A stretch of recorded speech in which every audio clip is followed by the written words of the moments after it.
Natural star Nani మరోసారి వివేక్ ఆత్రేయతో జతకట్టాడు. వారి మొదటి చిత్రం రొమాంటిక్ కామెడీ ఎంటర్టైనర్ అంటే సుందరానికి. వారి రెండవ చిత్రం సరిపోదా శనివారం పూర్తి స్థాయి యాక్షన్ ఎంటర్టైనర్ గా రూపొందుతోంది. నాని పుట్టినరోజు సందర్భంగా విడుదల చేసిన ప్రత్యేక వీడియో సినీ అభిమానుల్లో ఆసక్తిని రేకెత్తించింది. వారంలో ఏదో ఒక్కరోజు మాత్రమే తన ఆవేశాన్ని జాగ్రత్తగా వ్యక్తపరిచే వ్యక్తిగా నానిని ఈ చిత్రంలో వర్ణించనుంది.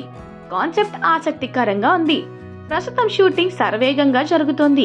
ఇంతలో మేకర్స్ బ్యాంగర్ డ్రాప్ చేయడానికి సిద్ధంగా ఉన్నారు. కొద్దిసేపటి క్రితం ఫస్ట్ సింగిల్ విడుదల గురించి అభిమానులను టీజ్ చేస్తూ టీమ్ సోషల్ మీడియాలో ఒక వీడియోను విడుదల చేసింది. ప్రియాంక మోహన్ కథానాయికగా నటిస్తుండగా ఎస్జే సూర్య, సాయి కుమార్ కీలక పాత్రలో కనిపించనున్నారు. జీవీవీ ఎంటర్టైన్మెంట్ బ్యానర్ పై డివివి దానయ్య, కళ్యాణ్ దాసరి ఈ చిత్రాన్ని నిర్మిస్తున్నారు. జెక్స్ బిజోయ్ స్వరాలు సమకూరుస్తున్నారు.